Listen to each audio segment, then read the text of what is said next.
वर्षांवर्षापासून आमच्या महिलांना हे सांगितलं गेलंय की यू डोंट डिझर्व इट. आई बाबांची कमाई किती आहे, व्यवसाय काय आहे, त्याच्यावर तुम्ही आणि तुमचं जीवन अवलंबून नाहीये, 1% पण नाही. समजा एखादा बलात्कार झाला तर तुम्ही छोटे कपडे कशाला घालले होते. माझं असं मत आहे की तुमच्यासोबत डोमेस्टिक व्हायलन्स घडत असेल तर तुमच्या नवऱ्याला किंवा पुरुषांना शर्म व्हायची गरज आहे, तुम्हाला नाही. तर UPSC चढणे लायक पहाड आहे. म्हणजे महत्त्वाचं तुम्ही फोकस्ड असायला पाहिजे आणि जिद्दी असायला पाहिजे. महिला म्हणजे शक्ती. ती शक्ती एक मुक्का मारायची नाहीये, ती शक्ती बहुतेक एक मुक्का सहन करायची आहे. वो मंजिल भी सर झुका देगी जब दमदार तेरी तैयारी होगी. वो मंजिल भी सर झुका देगी जब दमदार तेरी तैयारी होगी. मुट्ठी में होगा मुकद्दर तेरे जब किताबों संग तेरी यारी होगी. UPSC मध्ये 35वा क्रमांक पटकावणाऱ्या तसेच गोल्ड मेडलिस्ट फॉर बेस्ट प्रोव्हिजनर मिळवणाऱ्या मुख्य कार्यकारी अधिकारी आपल्या नांदेड जिल्हा परिषदेला लाभलेले आहेत. खरं तर हे नांदेडचं अहोभाग्यच आहे की त्यांच्या प्रशिक्षणाखाली म्हणा किंवा त्यांच्या मार्गदर्शन खाली नांदेडच्या विकासामध्ये हातभार लागतोय. नमस्कार, आज आपल्या सोबत आहेत मिनल करणवाल मॅडम, मुख्य कार्यकारी अधिकारी जिल्हा परिषद नांदेड. सर्वप्रथम नांदेड सिटी न्यूज मध्ये तुमचे मनपूर्वक स्वागत. तसेच महिला दिनानिमित्त तुम्हाला खूप खूप शुभेच्छा. Same to you. पहिला प्रश्न असा आहे की सर्वांचं एक स्वप्न असतं लहानपणापासूनच की मला हे बनायचं, मला ते बनायचं. तर तुमचं पहिलं स्वप्न हेच होतं की तुम्हाला IAS ऑफिसर बनायचं? हो, म्हणजे 14 वर्षाची होती मी जेव्हा माझ्या पप्पांनी CSR नावाची एक तेव्हा मॅगझिन येत होती, ती माझ्या हातात दिली होती की असं पण एक करिअर असतो. मी त्याला वाचून लगेच माझ्या मनात असं ठरलं होतं की मला जीवनात IASच व्हायचं आहे. मी दुसरा कधी कुठलाही विचार केला नाही. अच्छा, तुम्हाला काय वाटतं की जी प्रिपरेशन असते UPSCची ती जास्त हार्ड आहे की जॉब जास्त हार्ड? प्रिपरेशन म्हणजे तयारी खूपच अवघड आहे आणि थोडंसं क्लिअर होणं न होणं, थोडीशी जर चुका केल्या तर you are out of the race. 16 lakh मुलं बसतात, त्यातले फक्त 180-182 IAS होतात, तर ती रेस यापेक्षा खूप अवघड आहे. ओके. आणि ज्या आपल्या माता भगिनी किंवा मुली UPSCसाठी प्रिपेअर करतायत तर त्यांना काय सांगू इच्छिता तुम्ही आज? मी मुलींना किंवा मुलांना नेहमी एकच सांगू इच्छिते की स्वप्न मोठे बघायचे आणि कधीही घाबरायचं नाही. कारण की मला असं वाटते की कॉम्पिटिटिव्ह स्पर्धा जे आपण देतो त्याच्यात बघा, हे 5 अटेम्प्ट नंतर झालं, यांचं 4 अटेम्प्ट दिले तरी झालं नाही, अशी खूप रुमर्स असतात. आणि म्हणून जे आमचे मुलांचं, मी यंग माइंड म्हणते, त्याच्यावर इतका मोठा प्रभाव आहे या गोष्टीचं. त्याऐवजी जर आपण त्यांना बघितले ज्यांनी पहिल्या अटेम्प्ट मध्ये क्लिअर केलंय, त्यांनी काही वेगळं विशेष केलेलं नाही, फक्त ते कॉन्फिडंट खूप असतात आणि जिद्दी. एक जिद्द ठरवून तुम्ही केले तर UPSC चढणे लायक पहाड आहे. ती काय न होणारी गोष्ट नाहीये, किंवा MPSC सुद्धा. अच्छा, म्हणजे महत्त्वाचं तुम्ही फोकस्ड असायला पाहिजे आणि जिद्दी असायला पाहिजे. जिद्दी असायला पाहिजे. तर तुम्ही डेफिनेटली UPSC असो की किंवा कुठलीही कॉम्पिटेटिव्ह एक्झाम असो नक्की क्लिअर करू शकता. आपण आजचा इंटरव्ह्यू महिला दिनानिमित्त स्पेशल घेतोय. सो नेक्स्ट क्वेश्चन असं आहे की तुमच्या कारकिर्दीमध्ये अशा कुठल्या महिला आहेत की ज्या तुम्हाला प्रेरित करतात, त्यांच्यापासून तुम्ही काही त्यांचा कोणाचा जास्त प्रभाव तुमच्या व्यक्तिमत्वावर पडतो? एक नाव इथे आहे, श्रीमती इंदिरा नुई, जे की पेप्सिकोचे चेअरपर्सन राहिलेले आहेत. आणि त्यांची ऑटोबायोग्राफी मी वाचली आणि त्याचा माझ्यावर प्रभाव खूप मोठा झाला. कारण की त्यांच्या जीवनाला जर पाहिले तर वेळेवर लग्न, वेळेवर मुलं, पण त्यांनी तरीही जीवनात जे पुरुषही अचीव करू शकत नाही तसं त्यांनी अचीव केलं. इतक्या CEOज मधल्या ते CEO झाले, ते पण बाहेर देशात. आणि मग त्यांनी इतकं नाम कमवलं. आणि त्यांची ऑटोबायोग्राफी जर आपण वाचलो तर त्यात त्यांची प्रत्येक पायरीवर मेहनत दिसेल की त्याने कधीही जीवनाला लाईटली घेतलेलं नाही. जे आपण खूप यूथ्स आजकाल असे आहे, मुलं असो, ते बहाणे खूप मारतात, लाईटली घेतात जीवनाला. मला वाटते की पहिले 30 वर्षात जर तुम्ही जीवनात डिसिप्लिनने आणि ऑनेस्टली राहिले तर मला वाटत नाही की कुठलाही गोल आहे जे तुम्ही अचीव करू शकत नाही. आणि समजा APJ अब्दुल कलाम आहे, म्हणजे ते महिला नाही आहे, पण त्यांचं जर जीवन पाहिलं, कुठे त्यांचा जन्म झाला, एक मच्छीमारांकडे, ते पण म्हणजे एकदम लोक असं म्हणतात की रोडवर जन्म झाला, एकदम फार नॉमिनल त्यांचे पेरेंट्स कमवत होते आणि काही अशा मोठ्या घरात नव्हते. तर तेवढ्याला लोकांनी सांगितलं असं की बाबा तुमचा मुलगा राष्ट्रपती होईल, तर ते हसले असते, पण त्यांनी त्यांच्या मेहनतीवरून करून दाखवलं. आणि मी नेहमी म्हणते की तुमचं बॅकग्राऊंड, आईबाबांची कमाई किती आहे, व्यवसाय काय आहे, त्याच्यावर तुम्ही आणि तुमचं जीवन अवलंबून नाही आहे, 1% पण नाही आहे. म्हणजे मी प्रिव्हिलेज आहे ह्या प्रकाराने की मला माझ्या आईबाबांनी दिल्लीला पाठवलं, मी कोचिंग केली, मला लग्नाचं काही प्रेशर नव्हतं आणि सगळं म्हणजे एकदम प्रिव्हिलेज सारखं, म्हणजे घरातही कशी प्रॉब्लेम नाही. पण माझ्यासोबत ज्यांनी क्लिअर केलेलं आहे, काहींचे मुलं 4-4, 5-5 वर्षाचे होते, काहींचे वडिलांचं समजा निधन 2017ला झालं, त्यांनी तरी 2018ला पेपर काढलं. अशी मुलींना पाहिलेली आहे. आणि मला वाटते की तुम्ही कुठल्याही रुमर्सला, बाहेर असलेल्या अझम्पशन्सला गृहीत न धरता तुम्ही फक्त तुमचं लक्ष अर्जुन सारखं ठेवा की मला मछलीची आख, चिडियाची आख फोडायची आहे आणि त्याच्या आजूबाजूला काय आहे, मी कुठे आहे, मला काही फरक पडत नाही. Okay, absolutely. म्हणजे खूप छान आन्सर आहे की तुम्ही फोकस राहा, जेवढं तुम्ही फोकस राहाल तेवढं तुम्ही सक्सेस. ॲब्सोल्युटली. आपण आज महिला दिनानिमित्त बोलतोय, सो महिलांच्या काही समस्या आहेत त्यांच्याविषयी सुद्धा आपण बोलूया. आपण बघतो की हाऊसवाईफ्स असतात, बऱ्याचदा त्यांच्यावरती डोमेस्टिक व्हायलन्स वगैरे होतं, बट बऱ्याच जणी ह्या अनएज्युकेटेड असतात. सो त्यांना असं वाटतं की हे माझ्या भोवती एक तळ आहे आणि याच्या बाहेर मी निघू शकत नाही, कारण की याच्या बाहेर गेली तर माझं काय भविष्य असणार आहे. सो त्या तसंच सहन करत राहतात. तर अशा महिलांना तुम्ही काय सांगाल? डोमेस्टिक व्हायलन्सचे जे प्रकार आहे त्याच्यासाठी भारत शासनाने, केंद्र शासनाने, राज्य सरकारांनीही खूप मोठे स्ट्रिक्ट अधिनियम, रूल्स, लॉज काढलेले आहे. पण सॅडली याचा वापर चुकीच्या केसमध्ये जास्त होते आणि जे आमचे ॲक्च्युअल केसेस आहेत ते पुढे येत नाही, कारण की त्या केसात महिला घाबरून जातात.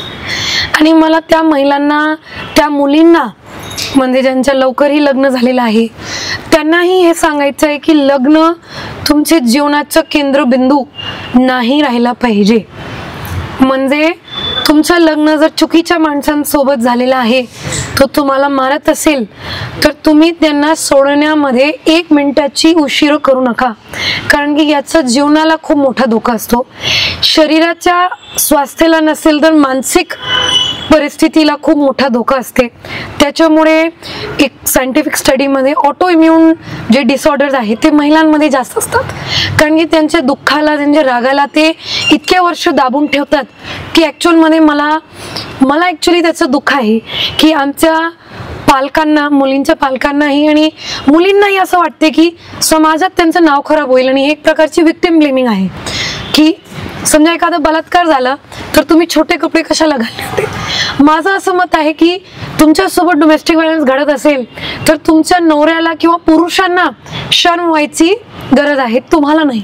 आणि हे जोपर्यंत पालक आणि मुली मिळून ह्या मानसिकतांना बदलत नाही, स्ट्रॉंग राहून, एकदम सशक्त राहून, तोपर्यंत आमचे मुली तशीच घाबरणार.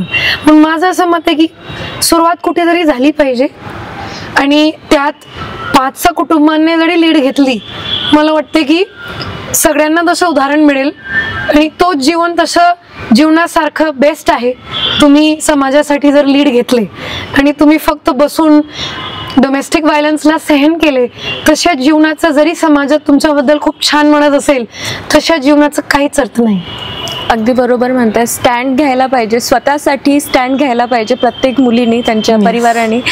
सोबतच हा एक प्रश्न आहे की जर कुणी स्टँड घेतला तर त्याच्यासाठी शासनाकडे म्हणजे काय उपाययोजना आहेत, कुठल्या आहेत? की म्हणजे भारत न्याय संविधानाचे अनेकशे रूल्स आहेत, त्याच्यात तुम्ही कुठला रूल आहे तसं नाही, तुम्ही पोलिसांकडे गेले पाहिजे की बाबा हे झालेलं आहे माझ्यासोबत. आता त्याच्यात जर समजा पाय वेगळे तोडले तर ते वेगळे सेक्शन लावणार, डोमेस्टिक व्हायलन्सचा वेगळा सेक्शन असतो.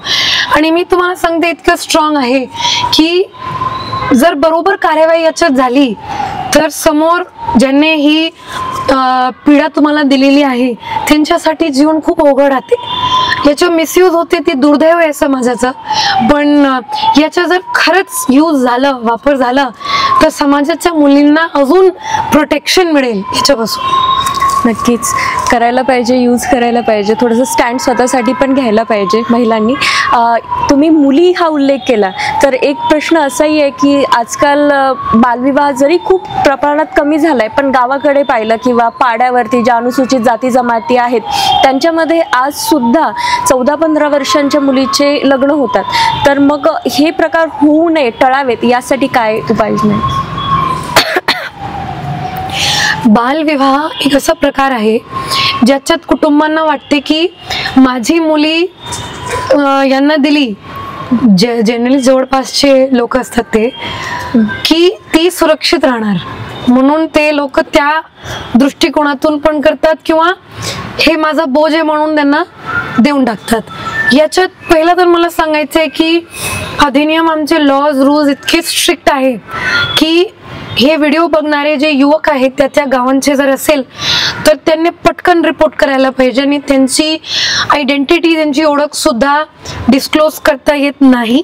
त्यांनी एकतर ते रिपोर्टिंग बरोबर केली पाहिजे. आणि दुसरं हे सांगायचे आहे की हे जे पालक आहे या मुलींचे त्यांना सांगायचे की एक मुलगी जर तुम्ही इतक्या कमी वयात त्यांचं लग्न करत असेल तर ती मुलगी त्यांच्या बच्चूंना किंवा त्यांच्या परिवाराला काय शिक्षा देणार आणि कशा त्यांची देखभाल करणार याचा विचार नक्की केला पाहिजे. आपण नेहमी म्हणतो की मी सुखी राहिलं पाहिजे, माझ्या घराचे सुखी राहिले पाहिजे आणि माझी जी 4 भिंत असते ती सुखी राहिली पाहिजे, पण त्याच्यामुळे समाज सुखी राहत नाही.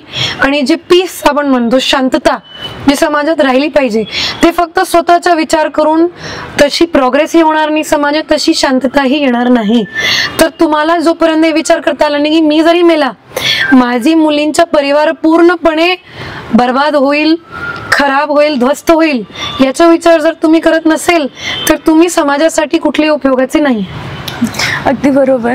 सगळ्यांनी विचार करायला पाहिजे त्यांच्या मुलींबद्दल, त्यांच्या माता बहिणी भगिनींबद्दल. जसं स्वतःसाठी विचार करतो तसं फॅमिली मेंबरसाठी पण करायलाच पाहिजे. अजून एक प्रश्न आहे, आता फॅमिलीचा विषय निघालाय तर, की महिला सशक्तीकरणासाठी बऱ्याचशा योजना वगैरे निघतात आणि आपण बऱ्याचदा बघतो की कागदोपत्री सगळ्या योजना अगदी सुरळीत चाललेल्या असतात, पण प्रत्यक्षरित्या पाहिलं तर बऱ्याचदा काय महिलांसाठी ज्या योजना असतात त्याचा उपभोग त्यांच्या घरातले पुरुषच घेताना आपण बघतो. तर हे असं होऊ नये, महिलांनीच त्या योजनांचा लाभ घ्यावा यासाठी काही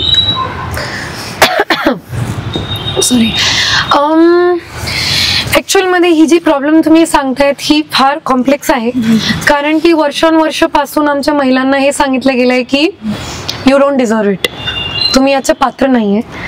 तुमचा नवरा आहे किंवा ज्याला आपण कुटुंब प्रमुख म्हणतो त्यांनी सगळे निर्णय घ्यायचे. मग आर्थिक लाभ जरी भेटलं मला, मी म्हणणार की बाबा तुम्हीच करतात घराची सगळी प्लॅनिंग, मग तुम्हीच करा. आणि असे प्रकार मी खूप पाहिलेले आहे. नांदेडमध्ये सरपंचपती पाहिलेली आहे. कधी कधी येतात आमच्याकडे 2-3 प्रकार ज्याच्यात मला वाटते की ते महिला स्वतः म्हणतात की बाबा तुम्हीच घेऊन टाका आणि ती प्रवृत्ती अशा एकदम डिस्टर्ब होणार नाही. मला वाटते जे आपण 100 वर्ष आधी होतो ते आज नाहीये, जे आज आहोत ते 25 वर्ष नंतर नसणार. खूप प्रगती झालेली आहे, सुंदर. आमचे बचत गट असतात ते तर म्हणजे अतिशय सुंदर. तुम्ही इंटरव्ह्यू बचत गटांचा घेतला पाहिजे. क्रेडिट मिळाल्यावर ते महिला छान उद्योगही करतात. उद्योग केल्यावर पूर्ण जे त्यांच्या लोन आहे तेही चुकवतात. म्हणजे जर नॉन परफॉर्मिंग ॲसेट बघायला गेलो तर या देशात जर कुठल्या बिझनेसची सर्वात कमी असेल तर ती आमची बचत गट आहे. पण एक मी महिलांना असे सांगू शकते की महिला म्हणजे शक्ती. जर तुम्हाला एखादा आर्थिक लाभ दिलाय त्याचं कारण आहे की तुम्ही पैशांचं मॅनेजमेंट नवऱ्यांपेक्षा छान करतात. तर त्याला थोडंसं तुम्ही डोकं लावून आणि मिळूनच व्यवस्थित तुम्ही तुमच्यासाठी वापरा, मुलींसाठी वापरा आणि जिथे तुम्हाला लागत असेल तिथे वापरा, असंच माझा संदेश आहे. ओके, सो आपण महिलांबद्दल बोलतोय. सो महिलांमध्ये एक हा पण भाग येतो की ट्रान्सजेंडर असतात बऱ्यापैकी, त्यांच्याकडे दुर्लक्ष होत असतं आणि त्यांना कसं असतं की समाजामध्ये एक्सेप्ट करण्यासाठी खूप सगळे प्रॉब्लेम जातात. बऱ्याच ट्रान्सजेंडरकडे बेसिक आयडेंटिटीज पण असतात, जसं लाईक आधार कार्ड वगैरे. सो त्यांच्या सशक्तीकरणासाठी काय नांदेडमध्ये बेटर व्हायला पाहिजे? येस, ट्रान्सजेंडर खरंच एक अशी ग्रुप आहे ज्याच्यावर आपण तितकं लक्ष दिलं गेलं पाहिजे, कारण की त्यांचे सिटीजन नागरिक म्हणून राईट्स तसेच आहे जसे महिलांचे आणि पुरुषांचे आहे. नांदेडमध्ये जर पाहिलं तर आमचे एक आपले सरकार केंद्र ट्रान्सजेंडर्सला दिलेलं आहे शासनाने मागे, आणि त्यांचे जितके लाभ आहे, कुठलीही स्कीम असेल मला वाटते त्या लाभापासून त्यांना वंचित ठेवत नाही आपण. पण जसं तुम्ही म्हणाले की स्पेसिफिक पॉलिसी फोकस त्याच्यात राहिला पाहिजे, तर आपण असे बचत गटांचं म्हणालो त्यांना आपण खूप क्रेडिट देतो. तर माझी अशी इच्छा आहे की ट्रान्सजेंडरला जर आपण व्यवसाय दिले तर त्यांना जे शर्म किंवा जे ऑब्स्ट्रक्शन त्यांची स्ट्रगल पासून जे जावं लागते ते कमी होईल. व्यवसाय म्हणजे त्याच्यात फूड ट्रक मला खूप चांगलं ऑप्शन वाटते. त्यांना जर रन करायला दिलं, त्यांना एखादी साड्याचे दुकान, हे सगळं जर बचत गटात आणून दिली, आणि तसं राज्यात झालेलं आहे, नांदेडमध्ये नाही पण राज्यात मावेमने ट्रान्सजेंडरला तसे लाभ दिलेले आहे.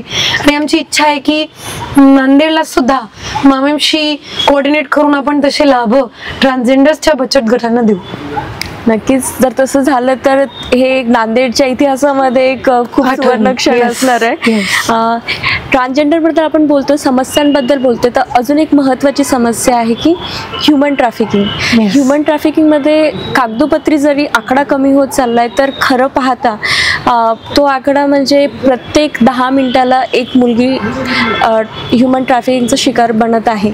सो हे नांदेडमध्ये किंवा होऊच नाही पूर्ण देशामध्ये, तर याच्यासाठी सरकारच्या काय योजना आहेत? ह्युमन ट्रॅफिकिंग बद्दल लॉज फार स्ट्रॉंग आहे शासनाचे, म्हणजे बॉन्डेड लेबर ऍक्ट आहे किंवा ह्युमन ट्रॅफिकिंग सुद्धा ऍक्ट आहे.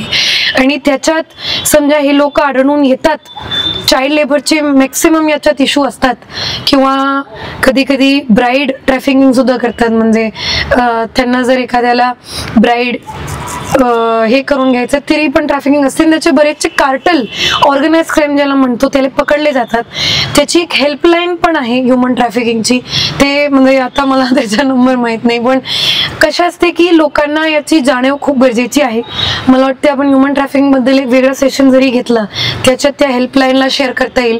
आणि लगेच मला वाटते की एखाद्या रूममध्ये किंवा एखाद्या बंगल्यात त्यांना कधी कधी लॉक करून ठेवतात अशा ह्युमन ट्रॅफिकिंगच्या विक्टिम्सला.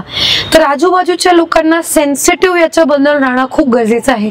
त्यांना जरी आभास झाला की असं काहीतरी चाललंय, त्यांना लगेच पोलिसांकडे रिपोर्टिंग केली पाहिजे. आणि ह्युमन ट्रॅफिकिंग रिहॅबिलिटेशन अशा सुद्धा स्कीम्स गव्हर्नमेंटकडे चालतात. खूप सारे NGOज आहेत, दिल्लीचा NGO आहे या प्रोत्साहन नावाचं जे याच्यात काम करतो, आणि असे खूप NGOज आहेत जे ह्युमन ट्रॅफिक झालेले मुलांना किंवा महिलांना ते रिहॅबिलिटेट करतात. तेही पॉलिसीज आहेत, तेही सपोर्ट सिस्टम आहे, पण लक्षात आलं पाहिजे आणि त्याच्यासाठी लोक आणखीन संवेदनशील झाले पाहिजे. बरोबर आहे अगदी. फक्त प्रशासनच नाही तर लोकांनी सुद्धा जागृत व्हायला पाहिजे. आपल्यासोबत जे वाईट होतंय किंवा तुम्हाला तुमच्या निदर्शनास आले की हे वाईट होतंय, तर त्याची लवकरात लवकर पोलिसांकडे तक्रार करायला पाहिजे. त्याच्याशिवाय प्रशासन पण जास्त मदत नाही करू शकणार. नक्कीच सपोर्ट लागणारच आहे. पुढचा प्रश्न असा आहे की तुम्हाला काय वाटतं की खरंच महिला सुरक्षित आहेत?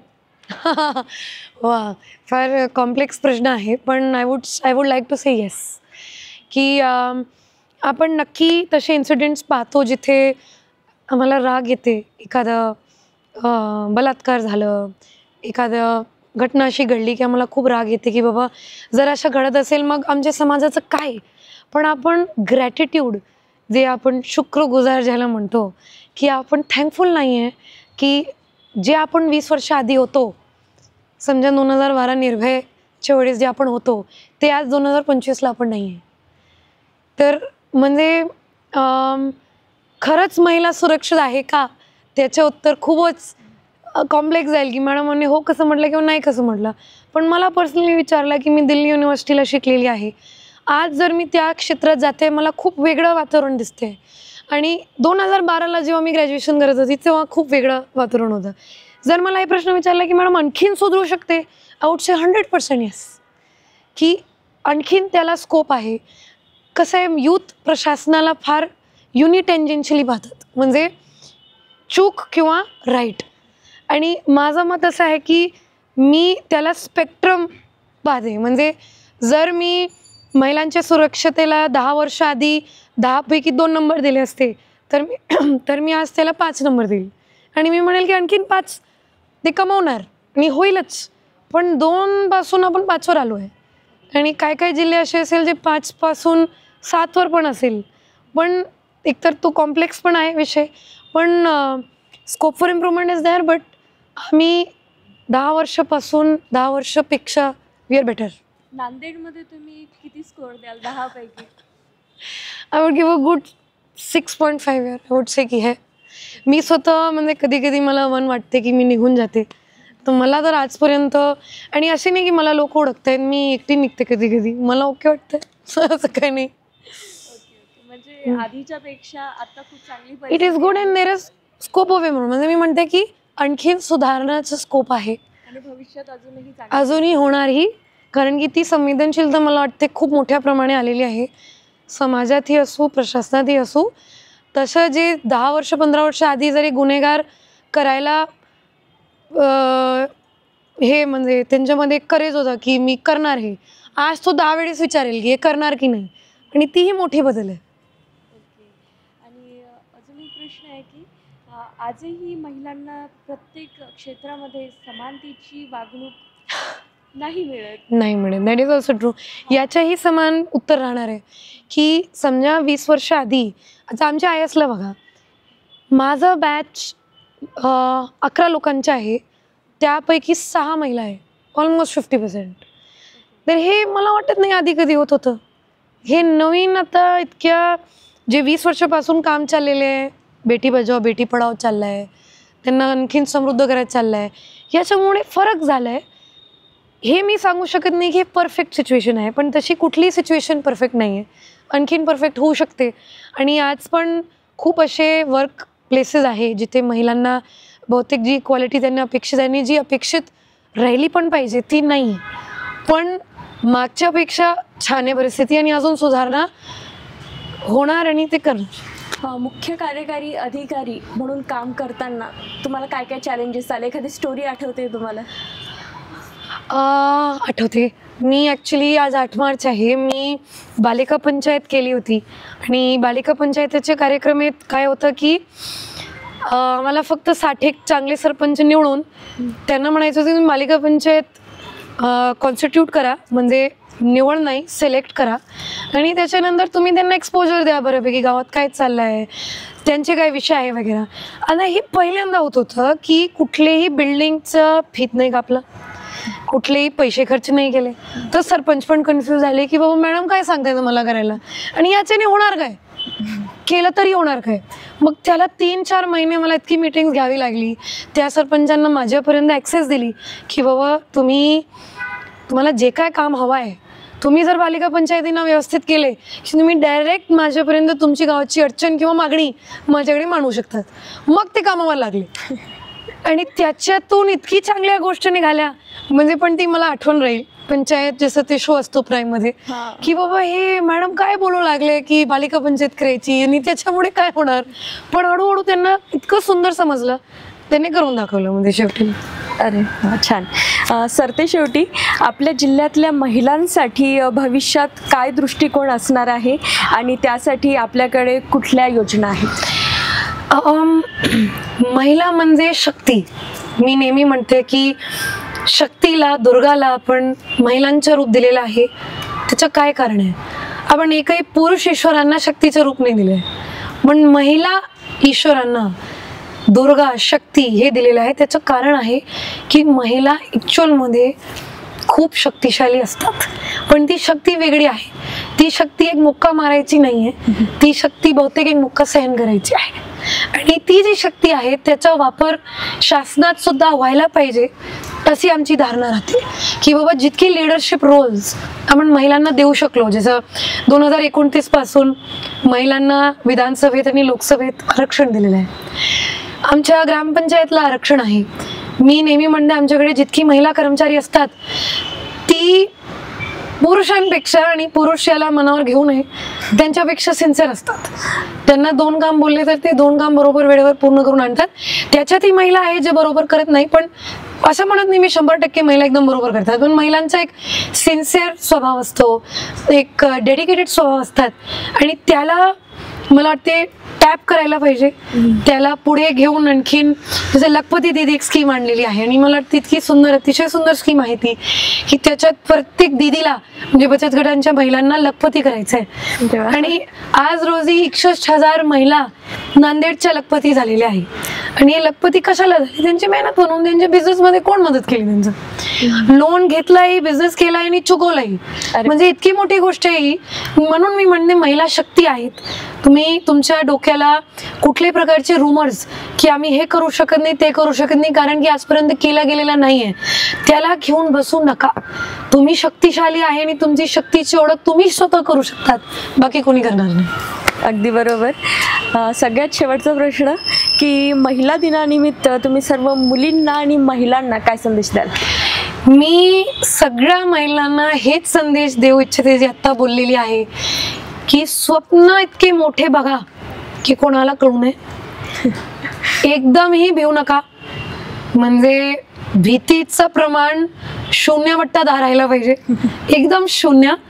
कारण की जगात एक वेळ अशी होती जेव्हा महिलांना वोट करायची ही संधी नव्हती, किंवा बाहेर जायची, स्वतःचं घर खरेदी करायची संधी नव्हती. आणि आज आपण या पदावर आहोत की आम्हाला सगळे हक्क पुरुषासारखे मिळालेले आहे. फक्त आणि फक्त जे समाजातली आणि मनाच्या आतली बदल आहे ती करणी बाकी आहे. नागरिक म्हणून तुम्ही पुरुषपेक्षा कुठेही कमी नाहीये, संविधानात तुम्ही पुरुषापेक्षा कुठेही कमी नाहीये. फक्त समाजातली आणि मनातली जी तुमची इन्फेरियरिटी कॉम्प्लेक्स आहे ते कमी किंवा 0 करा, तर तुमच्यासाठी आपण म्हणतो गरुड भरार की इतकी मोठी त्यांनी झेप घ्यायची, गरुड सारखी झेप घ्यायची, तशी तुम्ही घेऊ शकतात. हे मला एकदम मनापासून विश्वास. फक्त महत्त्वाची गोष्ट म्हणजे तुम्ही स्वतःवर विश्वास ठेवा. तुम्ही जर स्वतःवर विश्वास ठेवला तर सगळं काही शक्य आहे. शिक्षणाचा विषय निघालाच आहे, तर तुम्ही शिक्षणामध्ये वेद नावाची एक मुवमेंट हे केलेली आहे, जारी केलेली आहे, तर त्याचा कसा एक्सपिरियन्स होता तुमचा? ओके. वेद एक अशी चळवळ आहे जे महाराष्ट्र राज्याचे 200 विलिंग जिल्हा परिषदचे शिक्षकांनी डेव्हलप केलेली आहे. आणि वेदचा मूळ आहे की मुलं स्वतः शिकू शकतात, म्हणजे गुरुजींना जितकं येते ते मुलांसाठी लिमिट नाही राहिली पाहिजे. तर आमची अशी शाळा आहे आज रोजी नांदेड जिल्ह्यात ज्याची मुलं जॅपनीज आणि जर्मन शिकत आहे, आणि गुरुजींना जॅपनीज आणि जर्मन येत नाही. फक्त त्यांना हातात यूट्यूबचं एक लिंक दिलं आणि त्यावर सांगितलं की बाबा यूट्यूबला जे गुरुजी शिकवत आहेत ते तुम्ही शिकून घ्या. तर वेद आपण राबवलो. त्याच्यात 6 पायरी असतात की आपसात पिअरतून शिकून घ्यायचं आहे, ग्रुपमधून शिकून घ्यायचं आहे, किंवा तुम्ही एखाद्या नियोजन असं करून बाहेरचं त्याच्यातून शिकून घ्यायचं आहे. आणि मला वाटते की आमचे मुलं इतके तेज असतात. मी एक गमतमध्ये असं म्हणते की चोरी किंवा डकेती कुठल्याही शाळेत किंवा कॉलेजला शिकवली जात नाही, याचा सिलेबस नाही आहे. किंवा तुम्ही जर पहिले महिलांना विचारले की स्वयंपाक तुम्ही कसं शिकतात, मग ऑनलाईन पाहिलं किंवा मैत्रिणीकडून शिकलं. ही जी शिकायची त्यांची जिज्ञासा आहे याला वेदने टॅप केला.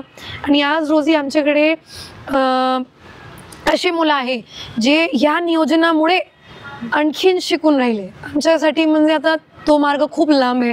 जेव्हा 100% मुलं नॅस पातळीवर पोहोचेल आम्हाला मान्य आहे, पण सुरुवात अशी केलेली आहे की ते शासनाच्या कुठल्याही योजनावर किंवा शिक्षकांवर सुद्धा इथपर्यंत अवलंबून राहणार नाही. नक्कीच मॅडम, नांदेडचं अहोभाग्य की इतक्या सुंदर सुंदर योजना तुम्ही नांदेडमध्ये राबवताय आणि त्याचं सक्सेससुद्धा आपल्याला दिसत आहे खरंच. आणि अशाच योजना तुम्ही भविष्यात पण राबवा आणि नांदेडला टॉप 1 डिस्ट्रिक्टचा दर्जा मिळवून द्या, हीच आमच्या सगळ्यांची इच्छा आहे.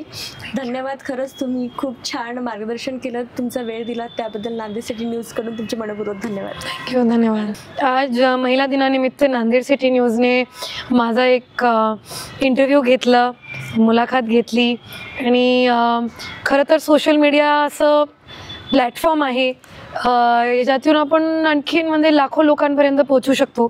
आणि मला वाटते की त्यांनी ही इनिशिएटिव्ह घेऊन माझ्यापर्यंत आले, माझ्याबद्दल प्रश्न शोधले आणि व्यवस्थित त्याला विचारले, म्हणजे खूप खूप मनापासून त्यांचे आभार आहे. असंच चळवळ तुम्ही नांदेडच्या विकासासाठी सुरू ठेवा. मला वाटते नांदेड सिटी न्यूज लवकरच 1 million subscriber, 1 million follower touch करेल, ही माझी शुभेच्छा. धन्यवाद मॅम.